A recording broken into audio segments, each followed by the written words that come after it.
Navratna jewellery works വിജയനാചാരിയും സഹോദരങ്ങളും ചേർന്ന് 1990-ലാണ് സ്ഥാപനം തുടങ്ങിയത്. ഭേദപ്പെട്ട നിലയിൽ സ്ഥാപനം മുന്നോട്ട് പോയി. ഇതിനിടെ തീർത്തും അപ്രതീക്ഷിതമായാണ് വിജയനാചാരി കേസിൽ പ്രതിയാക്കപ്പെടുന്നത്. 2012 മോഷണക്കേസിൽ തൊണ്ടിമുതൽ വാങ്ങിയെന്ന ആരോപണത്തിലായിരുന്നു ഇത്. കൂടൽ സ്റ്റേഷനിൽ രജിസ്റ്റർ ചെയ്യപ്പെട്ട കേസിലായിരുന്നു പോലീസ് നടപടി. ഇവിടെ നേരത്തെ ഇരുന്ന CI MR മധുബാബു എന്നാ പുള്ളിയുടെ പേര്. അയാൾ വന്ന് കുറേ സ്വർണം ആവശ്യപ്പെട്ടു. അയാളുടെ അരക്കോ കാസിന് വേണ്ടി കല്യാണത്തിൻ്റെ ആവശ്യത്തിന് കടം.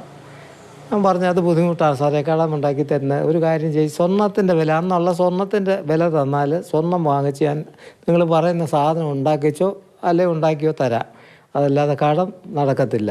അങ്ങനെ നിന്നെ കണ്ടോളാമെന്ന് പറഞ്ഞ് അങ്ങനെ അങ്ങ് പോവായിരുന്നു. പോയി ഒരാഴ്ച കഴിഞ്ഞപ്പോൾ ആ ജീപ്പും കൊണ്ടുവന്ന് എന്നെ അറസ്റ്റ് ചെയ്തുകൊണ്ട് പോകുന്നത്. ഒരു കേസിൽ പ്രതിയാക്കപ്പെട്ട വിജയനാചാരിക്കെതിരെ പിന്നീട് കേസുകളോട് കേസുകളായി. ജില്ലയിലെ വിവിധ സ്റ്റേഷനുകളിലായി 18 കേസുകൾ, കൊല്ലത്ത് 6. കേസ് നടത്തിപ്പിൽ ജീവിതം തന്നെ താളം തെറ്റി. ഈ 18 കേസിൻ്റെ കൂടെ 4 കേസ് അയാളുടെ സുഹൃത്ത് കൊല്ലത്ത് ഇരുന്ന ഒരു CI അയാൾക്ക് അങ്ങോട്ട് ഇട്ട് കൊടുത്തു. ഏതായാലും അത് പെട്ടെന്ന് തീർന്നു. 3-4 കേസ് 6 കേസ് ഉണ്ടായിരുന്നു അവിടെ. ഇവിടെ 18 കേസ്, 24 കേസ് ഞാൻ പ്രതിയായിരുന്നു, 3-ാം പ്രതി. അങ്ങനെ കോടതി കേസ് പറയേണ്ടി വന്നു. സാമ്പത്തികമായിട്ട് ഒരുപാട് നഷ്ടം സംഭവിക്കേണ്ടി വന്നു. മാനസികമായിട്ടും ശാരീരികമായിട്ടും സാമ്പത്തികമായിട്ടും എനിക്ക് കഷ്ടതകളാണ്. 10 വർഷം കേസ് നടത്തി. കേസുകളിലെല്ലാം കുറ്റവിമുക്തരാക്കപ്പെട്ടു. പക്ഷേ അതിന് ലക്ഷങ്ങൾ ചെലവായി. ജ്വല്ലറി പൂട്ടി, 7 സെന്റ് ഭൂമി വിറ്റു, വീടും പുരയിടവും കടത്തിലായി.